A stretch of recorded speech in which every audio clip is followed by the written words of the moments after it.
There we go. Oh, hello everyone. So if you don't recognize me, that's might be because of the costume. But my name is Annette, as Nettersplays, and I also have two lovely guests here, Unicorn and Donkey. So Caryl, or Unicorn, if you can introduce yourself. Hey everyone, so I'm Caryl, also known as Caryl Has No Tan on Twitter and Instagram. And we are here also with... So I'm Mandi, also known as the Board Gaming Pinup Girl, although today I am Eeyore. And you can find me on Instagram, Twitter, Facebook as Board Gaming Pinup Girl, YouTube channel, obviously, To Die For Games, and I am also a Dice Tower contributor. Yep. Yeah, I think we all are now. Yeah, actually, that is true. This is like the initiation, like uniform we have to have. Exactly. This is how it works. And this is a change for me. I have no makeup on, so I'm like, oh my gosh, I feel so tired. Just to distract everyone. Yeah, don't look at this. Look at this.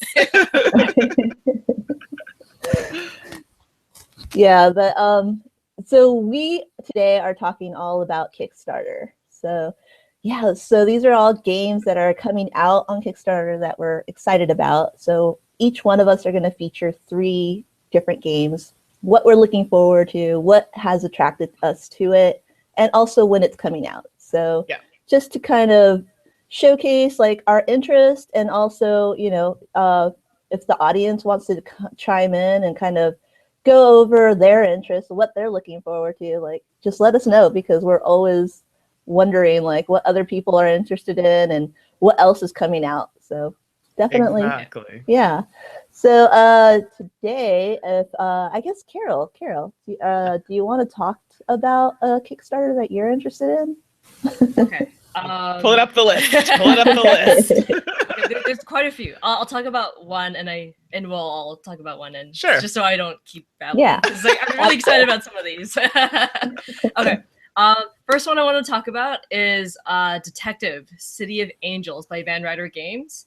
So this one is supposed to be kickstarting, I believe, sometime this year, maybe Q3, Q4. Mm-hmm. And what this is it's a 1940s detective game, which, like, oh my god. Okay, so think of like LA Confidential, or the video game like LA Noire, where you have like these cases, kind of like consulting detective, where you have a solution, and the detectives are working together to solve it and close the case. But there's one player who, what do they call him? They call him like the stick or something. That's probably really wrong, but the person who knows what the answer is, and what they're doing is they're trying to throw everyone off and bluff and try and prolong them from trying to solve the case. But the most interesting part about this game, like in standard 1940s detective fashion, is that there's interrogations in the game. Oh, so no. You're going to be, yes, I know, right? So like an so LA horrible. Noire. Yeah. So you're not like actually doing it like to each other. What it is, it's like a pre-written script, and you're going to be answering like, you're going to be asking questions to these characters in the game.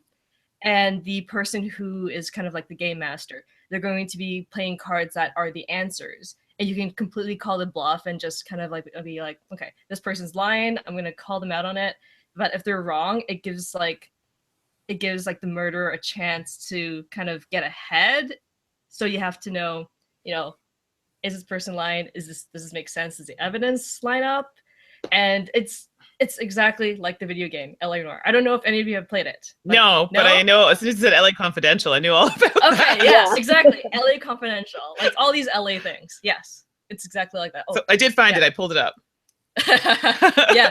So the artist is actually by Vincent Dutrait, which is perfect. That's all I have to say. Vincent Dutrait, 1940s, LA Confidential, the end. Like, yeah, instant buy for me. So I'm just going to jump in here. We have a comment from Rebecca, rocking the PJs. I know, we were all exhausted this morning, so let's be comfortable as we talk about Kickstarter. Yeah, and by the way, I'm like super hot right now. You can take it off if you have to. I'm like, yeah. sweating. Really? So I'm comfortable. So yeah, so I pulled it up here. The art is really cool. It's that exactly what you said, that like noir type, like detective art. And then I know you like Vincent Dutrait, don't you? I loved Vincent Dutrait. Yeah. He's like one of my favorite artists. So when you said that, I didn't know anything about this game, but once you said his name, it's like, oh, okay, I definitely want to do that. Look into that one. And LA Confidential too, and just the whole LA like behind the scenes detective work, and yeah, it seems like a good theme premise for a game. I know the first comment, or the first line of the description, it's like, set in the dark and violent world of 1940s Los Angeles, Detective City of Angels is a game of mystery, deception, and investigation for 2 to 5 players. Wow. And I think that just draws you in right there with that description. Yeah.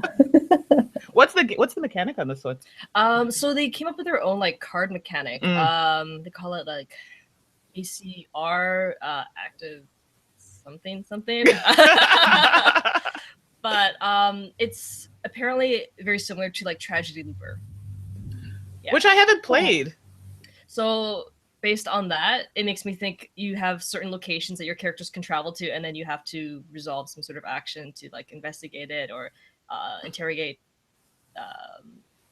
witnesses, or like there's also like bribing involved in it too. Like it'll be interesting. Like all I have is like a paragraphs long of description, right? So I can only imagine, and my imagination is just going wild. So when did this come out? I'm trying to look here. It says here launching on Kickstarter late Q3, early Q4. Okay, so fall or winter this year. Yeah. So okay, we have something from Rebecca. Did you want to read that? Yeah. So she's saying so many good detective games coming out this year. I'll buy another Vincent Dutrait, anything Vincent Dutrait works on. I think Rebecca and I will get along just well. Exactly. So I'm just gonna do that. Okay, sure. Okay. Yeah. What about you, Annette? What's a game you're looking forward to? Oh, yes. So the first one I guess I'll talk to you about is the role player, Monsters and Minions. Oh, yes. Yeah. So I've never played role player. So I thought you know I'm like the only person that hasn't. I just played it. I didn't back it when it was out, and also when it was in stores, it would just get sold out instantly, and it just like slips out of my hand every time I try to get it. Yeah. So Kickstarter's coming out with the expansion to it, and now I'm like, oh, this is my one opportunity, I guess, to kind of get the base game. And I'm not sure. I'm still kind of on the fence if I should get the expansion or not. But from what everyone's talking about, it's being a really great game. I'm kind of like, I should just probably get it all. Okay, I'm going to try something here. Okay. Can you see this? Yeah, I can see that. Okay, so bear with me. It's kind of, I don't know. We'll find out because I have the chat open in a different screen, so I don't know how it's gonna pan out. So guys, this is new for me. I am not technologically good at this stuff. So sorry to interrupt. So keep talking, and I'm gonna see if I can find a little blurb on it. So go ahead. Sorry to interrupt. So again, it's the role player Monsters and Minions. And so the role player itself, if anyone is not familiar with this game, it's simply about, it's like a dice drafting game where what I understand it to be is kind of, because I haven't played it, but it's a dice drafting game where you're trying to build up a character's characteristics and kind of their stats and stuff, like in a Dungeons and Dragons kind of game. You work on your character and then you go forth with the adventure. But this game only is kind of taking apart just that formation of the character. Mm-hmm. And so with the Monsters and Minions game, it's an expansion to that where it kind of evolves from there. So not only are you working on your characters, but now the expansion is going to put you up against these monsters. So then you get to not only, just complete the best character you can, but now you get to fight against these monsters at the end. This is awesome. Oh, we have some comments here. I'm assuming that's I'm like Zachary's like rook player. I'm like, Role player. Role player was good, but Sagrada just simplified the game. Because I did hear from people that Sagrada was similar, just like a different theme. I haven't played Sagrada yet, so. I haven't either, yeah. Okay, good. Okay, I so haven't bad. either, okay. And, Tim's on here. I tried to send the Game Geek link to it, but apparently you cannot send URLs. It's okay, we have it, so they can take a look. But yeah, so Sagrada, that's what I heard. It was a simplified version of Role Player. Yeah. So. Yeah. I mean, I guess you can compare the two. They kind of work in similar kind of fashions. Right. However, like, I guess it's if, kind of theme are you interested in? Are you interested into this beautiful, grandiose, like colorful and bright Sagrada like kind of game? Right. Simplistic, or are you interested in like the role player kind of game where you're building a character? It's more thematic. You can interact more with, the people around your table too. Exactly. Yeah, which is nice. I don't know. I at first I wasn't sure if I was gonna like that game. To be honest, I was like, maybe. And when I tried, I was like, oh my gosh, so much fun. So, what did you particularly like about that game? Like, what set you off and said, yes, this is a good game? Okay, well, it had dice. I don't know. Like, I mean, I do play a lot of Euro stuff and like worker placement, but I don't know what it is with dice. They always like catch my attention. I can't help it. I'm terrible at rolling them, but like I just get terrible numbers. But I think I like the fact that you could use. I like the fact that you can use them to kind of like up your powers or get benefits out of it. Do you know what I mean? It wasn't just placing dice, rolling them. Okay, we're done. Like you actually got a benefit of where and how you place them, right? And the combination of the different powers. I don't know. I think that's what maybe jumped out at me because of the theme at first I wasn't 100%. Yeah. But then it worked. I think I was like a psychotic elf or something ridiculous. So like okay, that works. See, that's what I like about that game. But before, like when I didn't back it at the beginning, I kind of thought, oh, okay, well, it's a Dungeons and Dragons kind of game. I don't play those RPGs, so I thought it was associated with that. And then now that everyone has it and I don't, I'm like, oh, okay, I missed out. So this is a great opportunity to get it again. Exactly. Because now it's like super hard to find. Yeah. Mm-hmm. So that's kind of like, ugh, I know. Yeah. But I'm getting it this time. And that one comes out, I think, May 23rd. Yeah, it's coming out soon. Yeah. 2 days. Not that I need to back anything else on Kickstarter. Okay, so let me see here. I'm scrolling as we're talking, so I want to try and pull this up. So this is visible to everybody, so they can see what I'm talking about. But okay. So I hope you don't mind if I jump in here. No, go ahead. So I picked. So that's I don't know if anyone can see it. So I picked Haven. And I know that's also on your list too, Annette. It is. And I think Caryl, it's on all of our lists. And this is by Ryan Lockett. Can I tell you, I was pronouncing his name wrong for the longest time. I kept calling him Ryan Loudcat. And then I said, Ryan, how do you pronounce your last name? He's like, Lockett. I'm like, I'm so sorry. Can I say I actually thought there was an R in his name, so I've been saying it Ryan Lockrat for the longest time. And I don't know where the R came from. Oh, you just can't. I don't know. Yeah. I felt really bad though. So this one is the art is by Alf Siegert. Didn't he do? Alf Siegert is the designer, actually. Sorry, designer. Excuse me. Didn't he? Didn't they also combine on Dingo's Dreams? Yeah, Dingo's Dreams. Yeah. Because I'm like, I know the name for sure. Yeah. Oh, okay. So, and then it's published by Red Raven Games, which is pretty good. Mm-hmm. So the description basically talks about it's you and a friend battle for control of a mystical forest. So as soon as I saw that, I was like, what? Yeah. I'm all over that. So I thought that was kind of cool. And then it says like one controls the city in an effort to master the forest, and you get to use metal and machines. And the other plays as the forest creatures who are attempting to rouse the sleeping forest spirits to defend their home. Yes, that's so like totally Fern Gully. I know. Yes! Oh my God, that is so perfect. Exactly. So, and then I guess the rest of the description basically says you take turns sending creatures to 6 regions on a beautiful forest board. I mean, we need that description. Moving them in an attempt to harvest or defend the forest while exploring the regions. That's a pretty good description. I think that's pretty awesome. It made me want to look at it. Yeah, and then it's a whole bunch of fairies I thought I saw. Like the art on it was pretty cool. Like, I mean, it's very typical, like Ryan Lockett, that sort of thing. So I thought that was pretty good. And it says 2017, but it doesn't give like an actual physical date. Okay. I don't know. I was hoping that they were saying that it would potentially come out after Klondike Rush? Yeah, Klondike Rush will be first. Yeah. And then Haven would be after. I thought it would be sooner, but no. Yeah. Yeah. So we have some comments here. Sorry, I kind of closed the window and it was like exploded. So Jeremy Howard, do you know any really good co-op solo games coming in the near future? Co-op solo.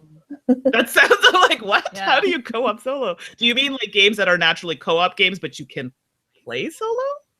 Probably so. Yeah, I would say so. Like co-op, like Mice and Mystics or like Zombicide is what I would assume that would mean. But like, you know, I'm reading that he also likes heavy Euro games, deck builders. Pretty much anything. So like us. Yeah. There's the Deep Space D6 that's coming out, which is already a solo game, but I think they're going to expand that to 4 players too, or evolve it to a 4-player game as well.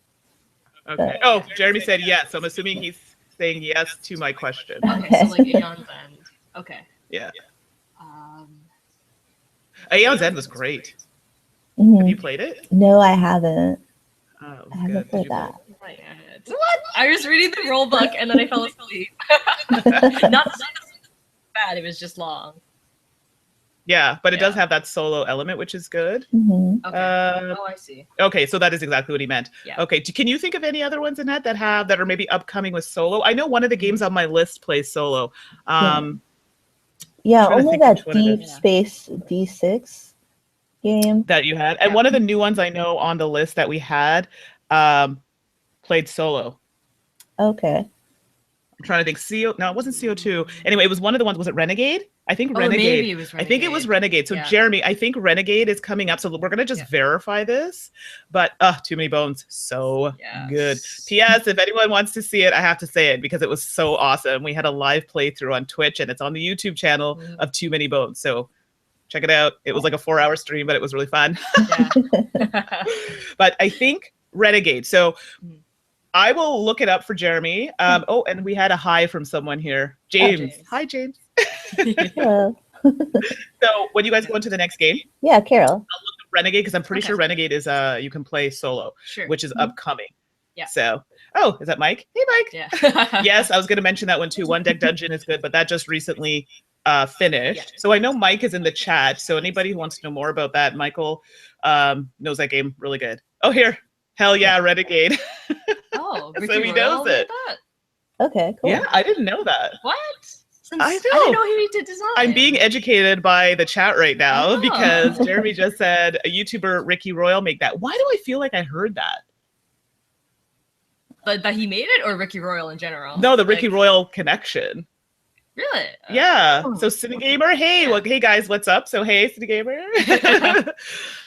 It's Gloomhaven is 1 to 4. The founders of Gloomhaven, completely different worker placement. I don't know if they have a solo actually. Let me look real quick at that. Okay, so while we're talking, we're gonna look at the solo aspects. I know a lot of people with that, but Renegade, I'm glad Jeremy confirmed that yes, it does play in solo, and Renegade is actually on my list. I don't know if we're gonna talk about it, but we can. So Jeremy's like, I didn't know either, but he did a preview. Oh, okay. So you know what? That would be interesting. So if anyone's listening and knows the confirmation, like totally let us know. Wow, I feel like my game selection just spawned like a whole conversation there. So we're gonna start with 3 and we'll end up with 10. Yeah, you know that's what's gonna happen. Okay, so I'll stop talking now because I'll keep going. And I guess we can come back to Annette if you want to do another. Oh, sure. Another. Oh, actually, Jeremy just said I own Gloomhaven. I love it. Yeah, I also looked up Founders of Gloomhaven. There's no solo play. There isn't. It's minimum 2 to 5. Yeah. Yeah. Okay. All right. But you played Gloomhaven, haven't you? I played the first scenario. It's just I have to leave it out on the table and just leave it there because it's so hard for me to organize because there's all these little tokens and it's so hard to put back and everything. And I can't leave it there because then I can't play other games. It takes up so much space too, but I like it a lot. I do. Yeah. Yeah. Oh my God, I love the mug. Like, and that's like. It's awesome. My Dalai Lama. I get it. That's wonderful.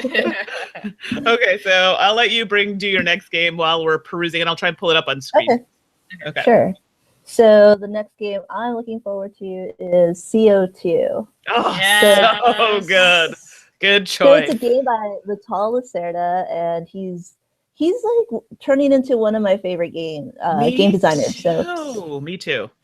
The way he creates certain games is just, it's so interesting and it's intricate, and it just, I don't know, the way that the flow of the game happens in all his games, it's just, I don't know, it makes sense. Like it evolves and he sets the theme and the premise, and it just works with the mechanics. So basically in CO2, we're all these different companies or factories that kind of pollute the earth. And so it's a bad thing. However, the public is pretty much outcrying, saying, okay, we have to stop this. We have to turn green. And so now we're trying to backtrack that. So we're trying to pretty much create green energy and pollute less. And so the game evolves where we're trying to pretty much create the green energy. However, pollution still exists and we're still creating pollution. And then at the end, eventually there's enough pollution in the air that the game just stops and ends. So just on that theme alone, it's like, oh, okay, a game about green energy. That's a really unique theme, and I've heard a lot of great things. It's been out for a while. So it's a game that has been pretty much, there has been no game of it, and if you do find it, it's pretty expensive. So now it's coming on Kickstarter, so there's the opportunity to have it. And I'm not sure, is it Stronghold Games that's bringing it out? Or no, so I pulled it up on screen there for everybody to see. And so it's am I saying that right? GeoChix? Yeah. IT? Like yeah, so I thought this was actually really interesting that they are now not with Eagle Griffin, because most of their games have been published through Eagle Griffin. They had a few, the Kanban with Stronghold, and now he's doing this one through geochix.it. Okay.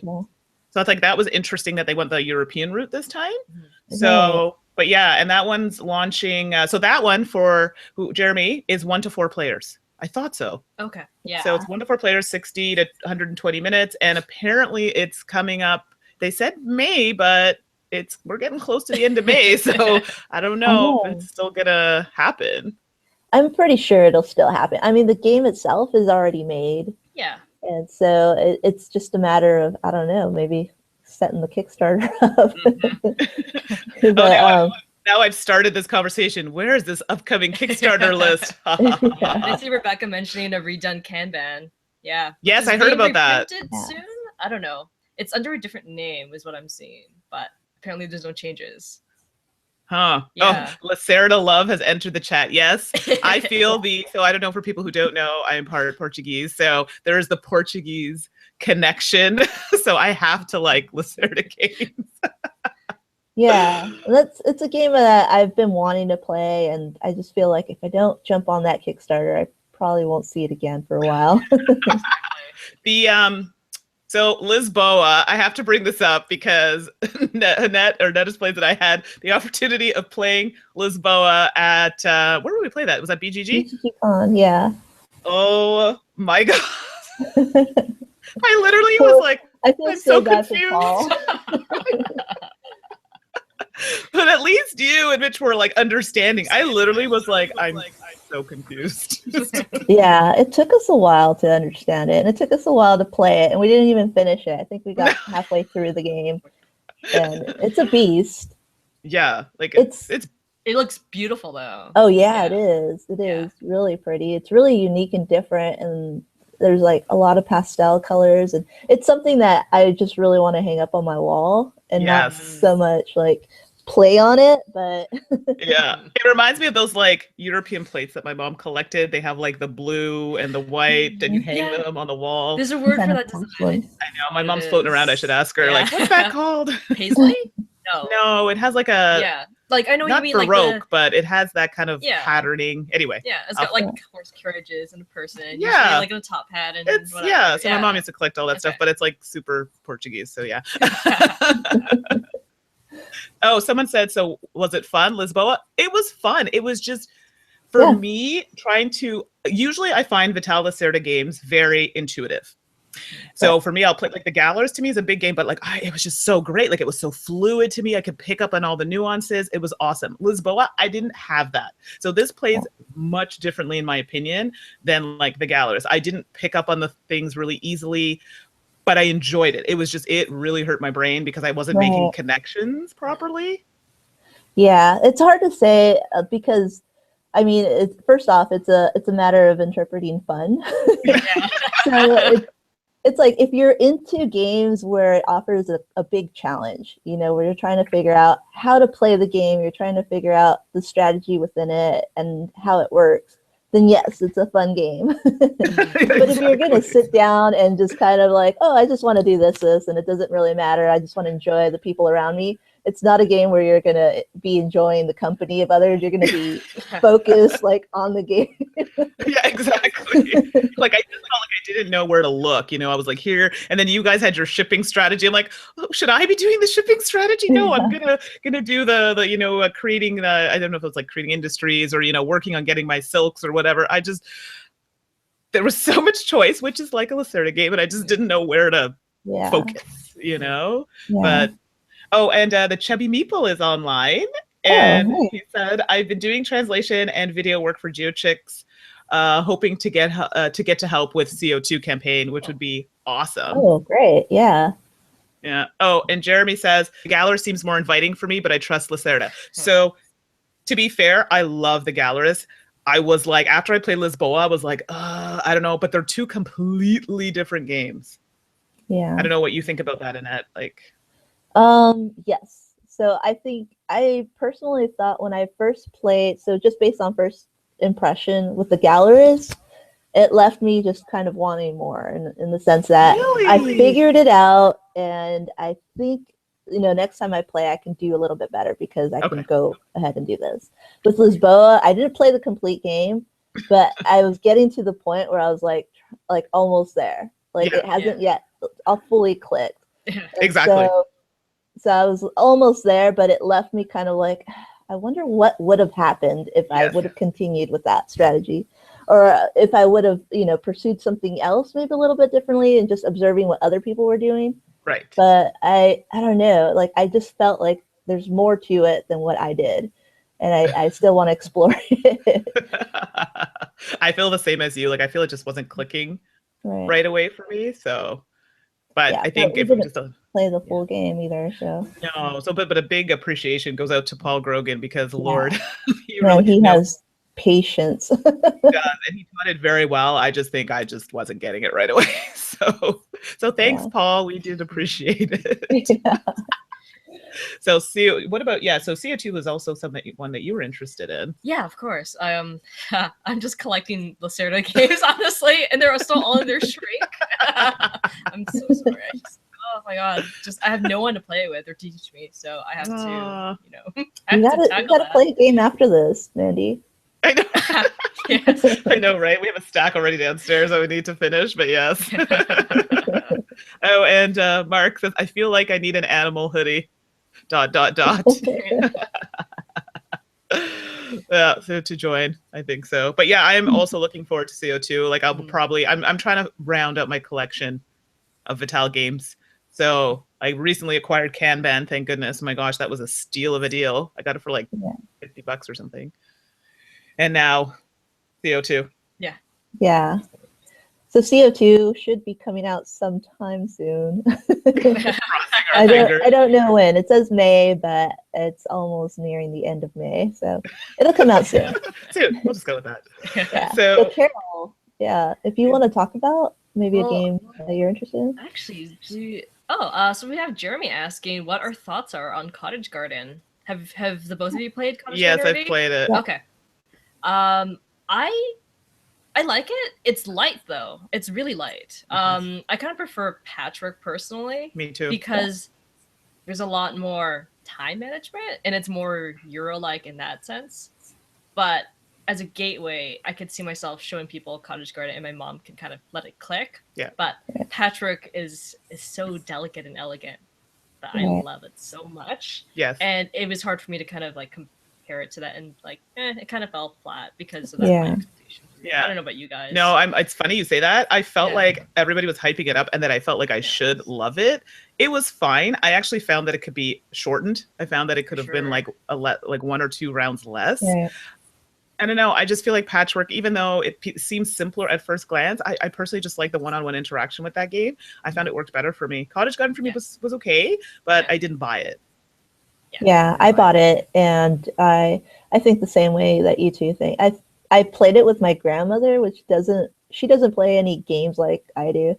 I mean, she plays like card games and such, but it was a game that I could introduce her to. She speaks Spanish, so I just taught her in Spanish, and it's a game that she completely understood because there's no language barrier pretty much, and it's a simple enough game that it's just not anyone that really plays a lot of these games could jump into and understand well. Yeah. However, for gamers like us, which we want a little bit more, then you might want to like go to Patchwork or something like that. Yeah, exactly. So Jeremy's like Uwe and little in the same sentence. He's like, what? I'm like, yeah, that would be a lighter one. Honest to goodness. I mean, it's fine. And a lot of people really like it. For me, because I have Patchwork and I play that so often, I just prefer that structure. I just found Cottage Garden was very similar and then tried to add in a few other little things that I didn't think were really necessary. And it felt long for me. Yeah. For what it was. I'd rather I'll just go to Patchwork. Yeah, that's actually much more expensive than Patchwork. Yeah. Much more, especially because it was an import for us. Yeah. And then I think Stronghold has Cottage Garden. They do. Stronghold has Cottage Garden now. So I hope that answers your question, Jeremy. So it's one that we didn't dislike, but I have Patchwork, so I didn't personally feel the need to get that as well. Yeah, not different enough. So, and yes, Michael, I am very excited to teach you Kanban. I just really need to reread the rules again. I've only played it once, so. Oh, you have to teach me too. Yes, it's so good. Teach me too. Okay, I'll teach you. Okay, so I know I interrupted you. I'm so sorry. So what's your next game? Okay. So going back to, I think it was Jeremy asking about solo games. Actually, one of the games I wanted to talk about does have solo play.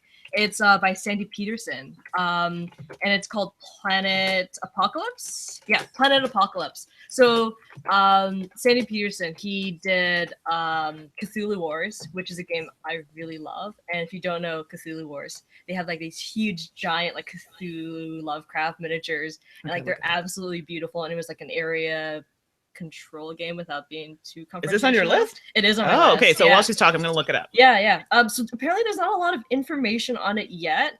They might be aiming to launch it this year, but it's probably gonna be late. And I don't know how they are with fulfilling their other game. I think they're fulfilling God's War, which is like their Greek themed area control game. And then now this one is apparently something like 7 Sins from Cool Mini or not, but Sandy Peterson's twist, which, you kind of know to expect, like, even bigger miniatures. And that, like, miniatures to me is, like, sold.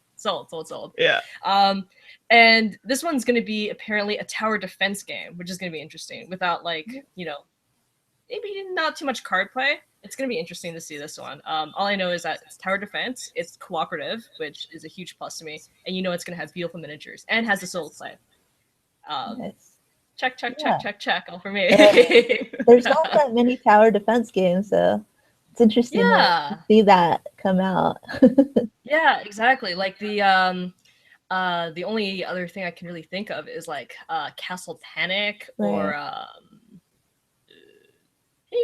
guess that would be tower defense, and then Xeno Shift, which is like a card tower defense game, but that one's incredible. I heard that game is really hard. It's really hard, yeah. But I like it.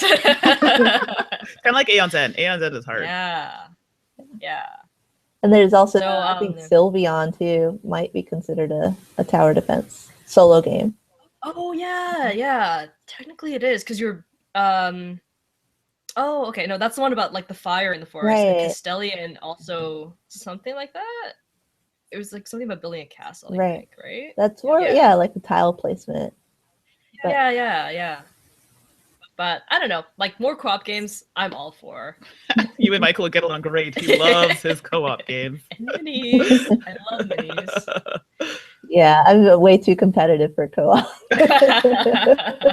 I just end up yelling at people, why are you not doing this? I just need something to balance me because of how competitive I can be. I mean, like... There's nothing wrong with that, though. Yeah, but with a video game background, it's like, I have to like win all the time. Yeah. I don't know, like last time we were kind of getting a little bit competitive. I don't know. Oh, that's true? Yeah. What were we playing? Was it Majora's? Oh yeah. Oh, Majora's. Yes.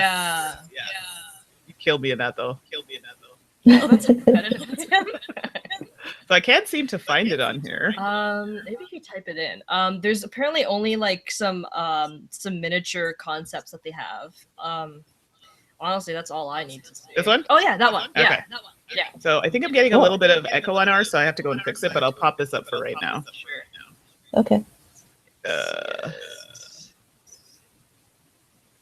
I mean, the box doesn't tell you much, but if you click on that and let's see some miniatures. Yes. Oh, the miniatures. Yes. Okay. Oh, wow. I know. Oh, they make the most beautiful miniatures, but Sandy Peterson makes huge games. Like these are like Gloomhaven size boxes, if not maybe bigger. Wow, those are massive. They are. These are going to be huge miniatures. So like Cool Mini makes like, you know, like great things for like that small, what is it? 35 millimeter? I don't know. But these ones are going to be huge. Like this is probably going to be like, I don't know, maybe 6 to 12 inches. Big, yeah. Yeah. Wow. It's like the Cthulhu Wars miniatures. Exactly. Yeah, and that's like the production quality he brings to all his games. So I know exactly what to expect when I'm seeing this. So even if like it's a game I'm not going to play much, I have the miniatures to look at. Like I'm so bad, but that's how I am. Pretty. So let me check that out. Okay, so I'm back to that screen. So before we continue, I'll let you guys maybe look at what do we have in the chat here. Okay, so there's we got a few comments. We're gonna go back up because I want to go back and fix the sound because I feel a bit of an echo. So, okay, so oh my gosh, yeah. Let me go. Besieged, another tower defense game. Yeah. I haven't that. I don't know if that's fulfilled yet. Oh no, it did. It did. Did it fill? Yeah. Sorry, it's Massive Darkness. I was thinking. Okay. Yeah. And then oh, Tim's gone. Bye, Tim. So Michael with minis, which means it's my library. Yes, he's got a lot. Age of Towers will be out later this year. They just finished their Kickstarter. Cool. 100% tower defense with minis and towers can be ruined. Oh, okay. So I guess it can be physically ruined, maybe. Yeah. Maybe. I'm not 100% sure. Okay. And then, okay, so Jeremy's asking any good steampunk games on the horizon. So while you guys ponder that, I'm gonna go and see if I can fix the situation. Oh God. That's so specific. Yeah, I don't know of any coming out really. I feel like I have heard of something coming out soon, but like I'm sure there is, mm-hmm. but I'm hearing steampunk and all I can think of is Steampunk Rally. That's the only thing I can really. Yeah, and Steamworks. That's coming too right now. Yeah. Oh, I'm sure there must be some sort of like Euro economic game that's. By Stonemayer. Is there something like that? Leaders of Euphoria? Would you call that steampunky? Maybe. I don't know. I don't think so. Probably dystopian. Okay. Oh yeah, that's true. Oops, sorry. Got the dog in the room. Can you Yeah, you want me to let him out? So we're gonna let him out. I'm sorry, he's just as excited for Kickstarters as we are. Apologies. Sorry about that, guys. Yeah, sure. Okay, wait, Caryl left. Okay, she's coming back.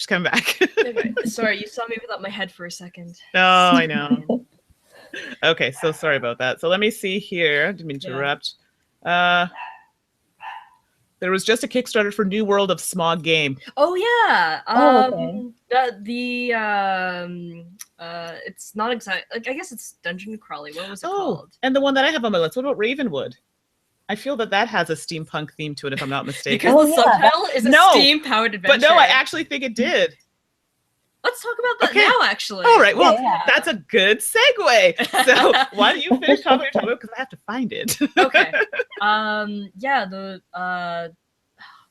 That small game. It had a different name. But I know what you're talking about. That one has like beautiful miniatures in that one as well. That one I think finished on Kickstarter a few months ago, I think. And then they still have the like pledges open and everything. So I think they're probably planning to fulfill that later this year, hopefully. I Mhm. know Yeah. seem like Mini is a little bit behind with some of the fulfillment, but I mean, like when you get it, you get so many minis. So. Right. Is that normal for? Okay, I say come on, but I guess it's Simon. I'm sorry. I started to say Simon. I don't know if you saw me stop myself because I refuse to say it like Simon. I want to say come on. I say come on. I say come on. And that's like, you guys are I crazy. don't think I have any. Well, actually, I only have the Grizzled, but it's the only Simon come on game I have. Oh, that's funny. I think actually me too, now that I think about it. Oh, these guys. I know. So if you guys, while I'm looking, let me just see, because I want to pull up the exact wording that it has to make sure that I'm not completely out of my tree here by saying that. I could have sworn, because I kind of, every time I see steampunk anything, I kind of go, yeah. Or maybe I was thinking of, No. Okay, so it must be that one. It must be Ravenwood. So if you can't see the screen, many thought it was Cerebria, which is from the people who made Tricurion. Right. And, so no, it wasn't that one. Yeah. I'm pretty sure it's Raven. I'm next to positive, and I believe we're getting that one too. Yeah, and I think the designer, it's James Colmer, because we're getting another game from him to review called Above Top Secret, but that's a whole other thing. Sure. And I'm pretty sure that he does the same one. So you know what? I'm actually just going to type it in real quick versus going on the list. So that one is Ravenwood? What's it? Okay. Ravenwood. Yes, I have to look it up because I have so many that I have on my list. I don't remember them all. So in case anyone's like, why doesn't she know? I don't know, because I have like 100 games I have to know. So let's pull it up. Okay, here we go. So this is the one that's coming soon. I'm going to feel like the biggest moron now if it's not about steampunk anything. Are we sharing our screen right now? No, I can go. I'll go. I'll put it on share screen. Sure. Yeah. So you guys can see. Okay, so I've pulled it up here. Let me just... There it is. Do this. Oops. Can you see it? Yeah. There we go. Ooh, I see the word time machine. Wait. Okay, so let's see here. Constructing a time machine is an observatory workshop with a device that's vanished. Come on, don't hold out on me here. Oh, maybe I'm wrong. Darn it. I see nothing about steampunk here at all. Oh. But it's a time machine, so then I feel like the art could be. Exactly. I'm looking at the art here. Let's take a look at the art. I feel I need to redeem this a little bit. Very Victorian. It's more Victorian. Okay, so I'm totally. But then hold on. Oh no, that's just the gun. I know. Now we're just reaching. Yeah. So I was completely wrong. I'm thinking obviously of another game. So never mind. Yeah. This is a steam-powered adventure. I know. It totally made me think of like. Anyway, I obviously confused it, but either way, the gameplay looked interesting to me nonetheless because it has the co-op play, it has area movement. I mean, I like all that stuff. Trading, I'm not always a big fan of, but it's like adventure. It has dice. And I like the whole time machine vanishing mystery. I like that. It's incorporating a few different things. So it says at the bottom here, the game is turn-based and relies upon custom dice to determine your actions during their turn, which are to work, trade, or search. So, I mean, I like a lot of those types of games where you use dice. Like when we did Too Many Bones, I really enjoyed using the custom dice to kind of play out actions and like support your character. Yeah. So I don't know. I don't know what you guys think about this one, but I'll have to see more. Yeah, I think I have to see more about it, but oh, you guys don't sound as excited about it as I am. Well, to be fair, I started reading it, and it's hard for me to be like, okay, like this is gonna be great. But, yeah. Like I had to see it. Okay, so we've got more in the chat here. I found Ravenwood, but I can't send a link. Oh, thank you. I ended up finding it, and I was 100% wrong that it was Steam related. So apologies. So what other game are you looking for? I love Cinegamer. One of the characters has a steampunk look. Oh, you're so sweet. Okay, sorry, I didn't mean to interrupt. So that was actually Ravenwood was on my list. So, oh, okay. Yeah, that's why it kind of came to mind. So that's why I was talking about. Yeah, so that one was on my list as to maybe we'll wait till we have a bit more information because you guys don't seem overly excited about it. I haven't really heard too much about it, and so I can't really say too much about it. but that's the thing with like Kickstarters. There's just so little information prior to the Kickstarters, and all of a sudden they're on Kickstarter, and then it's like, okay. just back it. But to be fair, we are getting a game from James Colmer, who is the designing Ravenwood as well. So maybe I can get him to just give us a bit more information, or even better yet, if you send us a copy, then we can do a review. I'm not shilling at all. Anyway, so that's my pick. Okay, cool. So I guess I'll go next. Yeah. So the next game I'm super interested in is Crusaders, Thy Will Be Done. So it's by Seth Jaffe. He's the designer of Eminent Domain. And so I know you like that game. Yeah, he hasn't really made a game in quite a while, I think. So this is his next like really big game. It's by Tasty Minstrel Games.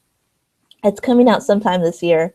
But the main thing that really attracted me to this game is, besides the designer, is the fact that it uses a rondelle with Mancala mechanisms. Oh, I know you like that. Yes. So rondelle and Mancala, it's like, oh no, like what is this all about? I haven't seen combined too much. Right. So the rondelle system in this game, well, actually, I should probably say what the premise is. It's yeah. While you're talking about it, I'm actually going to look it up so I can pull it up. So sure. Please, yes, tell us. So it's about Crusaders and all these different knights and such, and we're trying to gain influence, and that's pretty much it. I mean, me and myself, like I'm just not too interested in theme. I'm just like mechanics. Like, that's all I really want. Mechanics. Like it's a purely mechanic game. Like you just like what it's offering. Hey, there is nothing wrong with that. But the mechanics is what attracted me to this game and the designer stuff. The mechanics is where you have this rondelle system and it has different, it's like a pie chart pretty much. It has different slivers on it. And these different slivers represent these actions that you can take. And you can upgrade those actions. And so you move on a Mancala, in a Mancala way where you pick up certain amounts and then you drop them off. And then wherever I guess you land, you can complete that action. You can upgrade and such, so you can become a little bit more powerful. It's variable player. And you're also trying to complete these different missions and such. So it just seems like it's a game that it's by a designer that hasn't made a game in quite a while that I really enjoyed, Eminent Domain. And I feel like he just really has been working on this for so long that I'm pretty sure it's going to be like a really amazing game. So I pulled it up there, and it's 2 to 4 players, 40 to 60 minutes. And it's exactly what you said. Like it just talks about the mechanisms. And it says, let's see, put you in charge, a holy order of knights who will be tasked to spread their influence and erect buildings in their honor. So, well, thematically, it actually sounds interesting to me, but yeah. I don't know. And, I mean, look at that artwork. It's pretty cool looking. Here, let me see if I can pull it up. I need a closer look. Yeah, we need to get some visual on the arts. Oh, there's not. The box art. The box art is great. Cool box art, yeah. Well, it's TMG. They're known for like really strong art, really good components, but I don't see much else for images. Right. Yeah, there's not too much about it. I think we just have cards, and but it's like very prototypey. Yeah. So it's still in not much to go on. Yeah. Okay.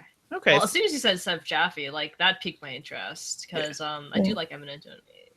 I haven't played it. It's like Grace. Oh. Yeah. Well, it has like follow like Race does, but it's a deck builder. Oh, okay. And I do like Race. Race is good. Yeah. Oh, I'm going to swing over to the comments for a sec here. What do we got? So Rebecca said, and I'm like, I'm sorry, what now? I used to love this show, by the way. Love it. Anyone hear anything on a War of the Worlds solo Kickstarter coming out? Oh gosh, no. I haven't, but I'm interested. My interest is peaked here because oh my gosh, I love that. And then people have said no, but everyone's like, it's something I totally play. Yeah.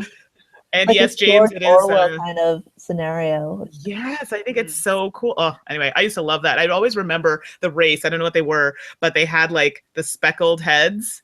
I don't know what they were called, but they were like the race of people that had like the speckled. Anyway, okay, maybe I'm just making that up, but it was that's what I remember when I was a kid. So James, yes, you're right. It's Trajan. So that does use the rondelle, right? Mancala, and that is also one of my favorites, and I know Annette really enjoys Trajan. Yeah, I love So- trade. I mean, it's Stefan Feld, so. That's it. There's no question. And then yeah, I mean it's just a great game, and it's not used very often. So I know like Matt Gertz too, he uses the rondelle quite a lot in his games, but Yeah. there's not that many current games that he's produced with the rondelle. Yeah, no, it's good. It's different. It stands out when games use that. So it's funny. I didn't even look at that. Like when I was going through the list, I just kind of skipped by it, but it sounds interesting. Yeah. Yeah. So what game are you looking forward to? We're back to. We're back to me again? Yeah, I think we're back to you, and then I think I have one more. Okay. Yeah. Well, I saved the best for last for me. So it's a new Cool Mini or Not game. The Song of Ice and Fire miniatures game. Okay, I did see that. I scrolled through this a Starks few versus times. Lannister. Oh my god. So Cool Mini or Not Expo was just really recently, like a week or two ago, and there was so much coverage on it. Okay. To be fair, I did not watch any of it because I don't want it spoiled for me. I saw the display of the miniatures. I heard Game of Thrones, Cool Mini or Not, and normally Fantasy Flight does all the Game of Thrones stuff. So this makes me super excited to see Cool Mini have this license because it's basically a skirmish miniature game, kind of like Rune Wars, like Warhammer, which are two games that I have not gotten into. Warhammer 1 because I have to assemble the miniatures, and I actually hate the rulebook personally. And Rune Wars I didn't get into because it's it's pretty new. It's hard. I can't see myself playing that one because I don't know the lore and I guess that particular license, since that's like an old Fantasy Flight thing that they've had. But Game of Thrones, on the other hand, yes. I'm sorry.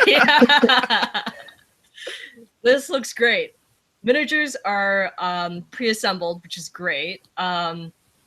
You can do like skirmishes that follow like a certain storyline, or you can do like what if situations. Like if apparently there was no Red Wedding and Robb Stark did go into King's Landing, like what would happen? And of course, with Cool Mini or Not, you know that with Kickstarter, you're going to get a ton of mini exclusives and a ton of little extras. So this one, I am really excited for. Anything Game of Thrones, I'll buy. Right. And so I guess Cool Mini or Not doesn't have like the license to Game of Thrones, but they do have to the book. Yes. So yeah. I don't think they're allowed to say Game of Thrones, but I mean it's a Game of Thrones game. Yeah. Because I think I don't know, Fantasy Flight has that license, but yeah, so I'm sure they do. Yeah. Oh man, like, the books are even better than the show itself. I haven't read the book. I haven't read it either because I don't want to be waiting 7 years for the next book. And like the show is already it's caught up. Is it ahead? It's ahead. Yeah. I think it's ahead. Yeah.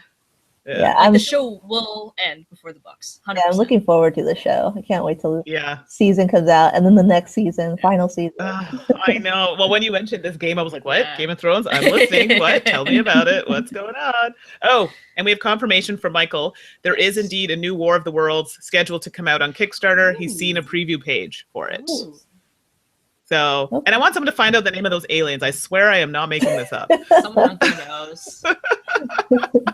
So yeah, that game again is another one. I just kind of like, it looked like another miniatures game. Okay, great. I don't really own a lot I don't have time to paint them or whatever. So I was like, meh. And then it's only till we were looking at it, I was like, ooh, it's Game of Thrones related. Yes. Well, that changes everything. Yes.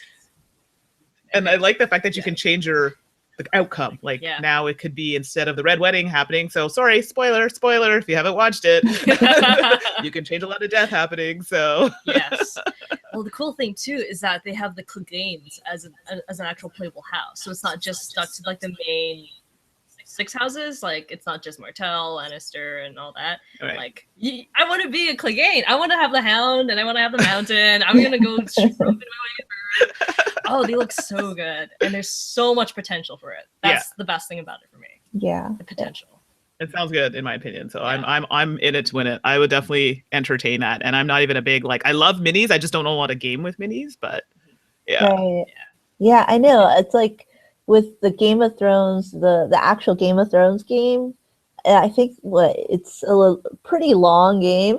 Yeah, about 6 hours, I think. Yeah. Yeah, so I haven't been too interested in that, but also I'm interested in finding out like more about this miniature game. I don't really play miniatures at all, so Yeah. just the I'm story. sorry. Talking about completely different things. You guys are like all about Lucerna, and I'm sitting here like, oh, I haven't played that one yet. I'm talking about minis. And you're like, oh, yeah. I mean, we have all different interests, but like we're so excited about our own. Yeah, exactly. It inspires. Jeremy has a question about his first Gen Con. Any pro tips? Oh wow. Oh, yeah, Gen Con is, I mean, and it's hard because when I go to Gen Con, I'm doing it from like a reviewer perspective. So I'm running around like crazy trying to just get in interviews and play games, and like it's like a working trip for me. So I know, is it you that started? People plan in advance, Jeremy, for Gen Con. Like people are planning now. Yeah. About what events to go to. Yes. I hope you have your hotel and everything sorted, because that's always craziness. But if you go online, if you go on the Gen Con website, you can actually choose and pick the events that you want to see. So I would definitely get that organized up front if you're able to do so. I'm a planner, so I actually make a list, a spreadsheet of all what I'm doing on each day. I actually put reminders in my calendar. So if I have an interview, or if I know I have to be somewhere, or there's something I want to check out, it's all in my phone and it pings me for reminders for all the things that I want to do. If you're just going to visit, trying to meet up with people there, it's massive and really difficult. So I didn't get a lot of gameplay in, but like I said, it was more of a working trip for me. Pack really well, bring a good bag. Annette has a freaking fantastic bag. I'm so jealous of this bag, because when you flew home. On Amazon. Yeah, I know, it's called so Bago. What bag is this? Okay, she needs to tell you about this bag. So it's called Bago, and what it is, it's a foldable bag. So it lays flat.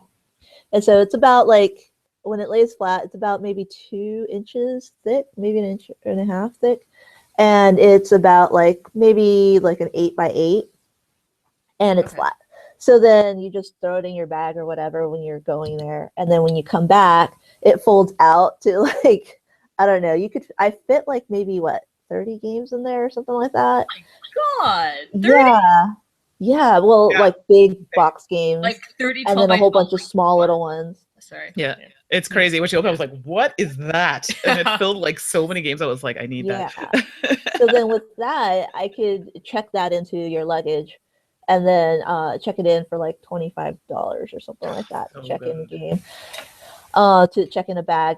And then you don't have to ship it, because shipping, you would pay so much more, like $50, and cardboard, the tape and everything, and the hassle of going to the place and shipping it off. So yeah, I would highly suggest just getting a foldable bag for any convention where you have to travel, like, I don't know, via airplane or something like that.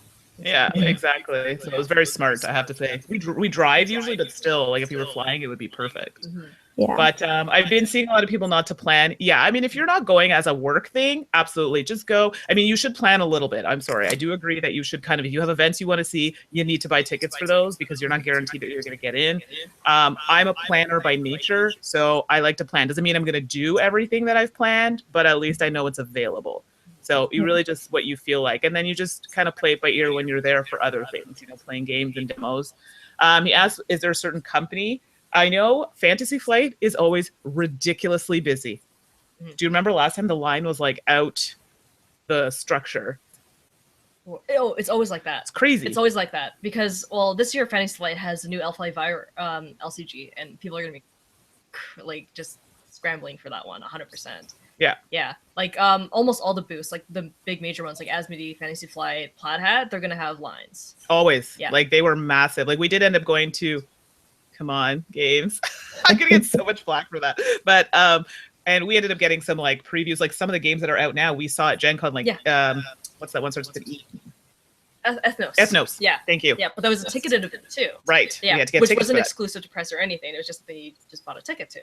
Right. Yeah. I noticed that they don't have it this year. So. Right. Yeah. So is there any other companies that you would recommend, or even if like one that you can think of, and that might be a good one to see? If you want to play test things, people like Portal Games have ticketed events for you to play a full game of new releases. Like Portal, for example, has Alien Artifacts, the 4X card game. Right. Which you wouldn't be able to play a full game. You probably would see a very, very small demo, and normally Portal only has a very small booth and no play area. So if you want to do stuff like that, I really recommend getting tickets and putting that in your wish list, because things like that just go quickly. Yeah. So he has here TMG and Stronghold. Those are always great booths because I mean they always have new stuff coming out. I didn't find them overly busy, which was good, but maybe it's just the time of day that I was going. So those are really good. Thank you, Cinegamer. Someone else who says, "Come on." Yeah. But yeah, so I mean, generally, the first day, the best thing to do is literally just do a walk around. Just get your bearings, walk around, and ooh, that looks good. That looks good. Because I find I still think there are booths I didn't even see. You're not going to see it all, you know. And then I will be there working with Dice Tower, and I'm also working with CGE. So if you guys want to pop over and say hi, I'll be at those too. But yeah, like, I mean, it's so much. You're not going to get to see anything. Maybe just focus on the things you really want to see. But I think Portal would be a good one. Yeah, if that's like a very specific game you want to go to. Also look at like the Indie Alley too. Like that's where you get like a lot of Kickstarter stuff, like leader games, people who do like Two Rooms in a Boom, Kingdom Death. Like you'll see a lot of great games you never knew about, and you'll see it for the first time and be like, oh my god, that actually looks like a good game. Right, and you just jump in. And the nighttime, that's when I do all my gaming. Yes, exactly. Open hall gaming at night, because otherwise I never get to do it. But I know I'm working with CGE until like 9 at night, so we're doing gaming until that point. Yeah. So we hope that helps a little bit. Maybe we'll do another segment on cons in general, because we've all attended different ones, and we can give people a little prep discussion about what. Good. Yeah, maybe we should do something with that. Yeah. There you go. Thanks, Jeremy, for spotting a fun little idea for us. Oh goodness. Okay, so now we gotta get back to Kickstarters. Who is it? Me next? Yeah. Oh, I got all sidetracked. Okay, so I was looking at, now I'm like, I can't decide. So should I talk about a lighter game? Because I feel like we're talking about a lot of heavy games. Well, there's a Lacerda lighter game. Okay, so you know what? We'll pull out another Lacerda game. Why not? And I know this is on Annette's list as well. This is Dragon Keepers.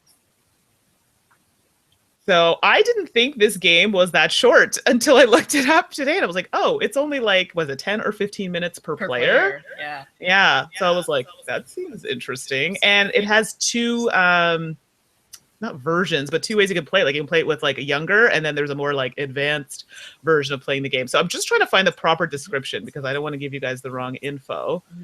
But yeah, like seeing a Lacerda game that's lighter and shorter is going to be really interesting. Me. Yeah, you know, that's his MO, like long, big, heavy Euros in those like huge oversized boxes like Vinehouse and like Galeris. So this is gonna be really interesting to see for me. So you know what? I'm actually gonna pull up the there it is. Dragon Keepers. Oh, I love how they give me absolutely no information here. Yeah, I think we're gonna pull up the page because, well, first let me show the art. Let's do that. So we'll show that. Okay, so you guys can see that, or you can see that? Yes. So that's the cover of the box, which is super scary, but it's awesome. What else do we have? These are the cards. Oh, it's so pretty. And then it's showing, so see, these are the keepers from the different tribes, dragon protectors. And I like the diversity in the cards there. That appeals to me immediately. So let me go to the actual game. There we go. So it's 2 to 5 players, 8+. But yeah, it's only a 15-minute to 30-minute playtime. I actually didn't realize that when I was looking at it. And it's super light. Like it's only 1 out of 5 rating. Wow. That's like so different. This one is general wheelhouse. And it's good to see like designers kind of come out of their comfort zone. But then it's also like really like, am I going to like it then or not? Because then you might not have the same kind of support, you know? Right. But, and but this looks like he designed it with his wife. I see Katarina Lacerda next to it. Which is cool. Oh, cute. And the first line here, the game is a battle between an evil hunter who wants to shoot the dragon and its keeper. No, and it's here. It was designed with his youngest daughter. Oh, it's his daughter. Oh, how cute. Okay. Oh, that's cute. That's cute. Come on now. That right there makes me want to see it now. Like, and he has small kids version, plays from 2 to 6 players. It's about 5 to 10 minutes. The advanced version is plays from 2 to 4 players and 10 minutes per player. So it's still fairly short. And the bigger version is a semi-co-op card/dice game. So those are the mechanics, which is cool. But basically, overall, that's it. So it's a battle between the evil hunter who wants to shoot the dragons and its keepers. And then it talks about, let me see here. Okay, so it talks about the different tribes, and then their common goal is protecting the dragon. So that's like the main theme of it. Some of the mechanisms are, you know, dice rolling, press your luck, which I seem to be liking a lot these days, and cooperative play. So I see a little bit of deduction in there too, under the categories. Yeah. That'd be interesting. Which is very cool. But I put that on my list because I have so many heavy games that I play. And people who watch me on the Dice Tower think I only play lunch games, apparently, which is quite the contrary. But I decided to throw this one anyways to kind of lighten my load. And I'm like, that's kind of nice. Like, it's just something light, fun. Somebody, maybe whoever's watching, maybe has kids and wants to give it a go. Yeah. You know? Just the whole cute factor with him designing with his daughter. I know, that makes it so much cuter. So, Jeremy's gone. No problem, Jeremy. We're glad to help. Hopefully you found it informative. Probably talk about play some games that we talked about, maybe. So Dragon Keepers should come out sometime soon. I don't think that one had an ETA. Let's take a look. I'm going to go back and see. I don't think it had an estimated time. There wasn't very much on there at all, actually. Yeah. Looking really quickly, the artist is the same one who did Valeria Card Kingdoms, Cabin Tavern, and City of Spies. So I thought I recognized that artwork. Yeah. So it says here spring of 2017. Oh, okay, not far off. Oh wait, no. No, that already now. Passed. Like that's that passed. Wait a minute. We still have time. So, we do have a question here. Sorry, it's kind of a little off topic. What cons have you all attended? Not that very many cons, I guess, that are big. Just like BGG Con is probably the biggest con I go to, and also I go to a lot smaller cons, like in my general area, in the Bay Area, San Francisco. So I'm attending one next week. Next week. So it's called KublaCon, and it's a convention out in San Francisco, the Bay Area, and it does pretty well. It has like about a little over 3,000 people. That's pretty good. Yeah, it has a vendor hall. It has RPGs and LARPing and board games and tournaments, and has everything in it. And James here says he likes the small cons. Yeah, that's kind of nice. So I've gone to a few, and this year I do the Gen Con. I've been to BGG Con once. Origins is coming up. I'll be going to that, and I'll be going to PAX Unplugged this year. I'm so sorry I'm missing BGG Con. Now, a lot of people are going to PAX Unplugged, which is kind of like, oh man, like we're not all going to be at the same place. I know. There's a lot of overlapping cons this year. Like the Shut Up and Sit Down one is the same weekend as something else that was really big. I don't know what the other one was, but it was exactly the same weekend as something else. And then BGG Con, PAX Unplugged. It's gonna be interesting to see who shows up to which one. Right. Yeah, I'm interested to see how PAX Unplugged is. And we have a lot of people that are going to that, and it seems like it's based off a distance too. So it seems like we're just being split. So it's like we're driving. Coast, like you're gonna go to PAX Unplugged. If you're in the West Coast, you're gonna go to BGG Con. Oh, someone says I went to PAX Prime, was not impressed, but PAX Unplugged seems interesting. It's new, right? So anything new is always going to be really big, and then, they're going to make it like awesome. So for me, I just wanted to go to the first one to see what it was all about. Right. Yeah. So, and I'll be working for Renegade Games when I'm there. So, okay, cool. Yeah. So that'd be good. So for Game at Kickstarters, I think I did my 3. Did you do 3? I did 3, right? And Annette, did you do 3? Yeah. Okay, so I think we covered now we have more. So maybe what we could do for people, because we have so many, we can maybe make the list available for people who want to see maybe what our picks are. Yeah. So I don't know how we could do that. I can, I don't know. Yeah. I'll figure it out. We'll probably publish like a public Google Doc. Maybe? Yeah, that's what I could do. So I can do a Google Doc and then post it on Twitter or something, and then you guys can all... Yeah, we could post it on Twitter and kind of post the links to that BGG list, the geek list. Yes. So we got all the information. Yeah, that's probably a really good idea. So maybe we'll do that. And then people can kind of see more because we had lots more, but as you can see, we could go on forever. Right. We have stuff to do and whatnot. Oh dear. So yeah. So I guess we should end it then. But I mean, the cool thing about Kickstarter is that we're helping support all these small game companies, small designers, but the games that also we're supporting are big designers, and it falls into different interests where we're supporting the designers that we like, we're supporting the themes that we like, we're supporting games that we can't get our hands on and now they're coming back. So I mean, Kickstarter offers like a lot of opportunities and a lot of like variability for a lot of people to kind of pick and choose what kind of games they want to support. Yeah, so, yeah, exactly. Yeah, so definitely Kickstarter has been awesome and just been spending so much money. I know, because I see all of you guys when you're backing them, it pings to let me know. I know, me too. Just tell you what pledge I backed. It's like the deluxe $400 one. Oh my God. Yeah, that would be bad. So I guess we should probably let everyone know where they can find us, and then we'll just call it a show. But yeah, if you want to go ahead, Caryl, and let everyone know where we can find you. Yeah, so you can find me on Twitter and Instagram under Caryl Has No Tan, one word. I know, that's going to get old one day. And I'm going to regret naming it that. But yeah, I'm pretty active in social media, and yeah, that's what they find me.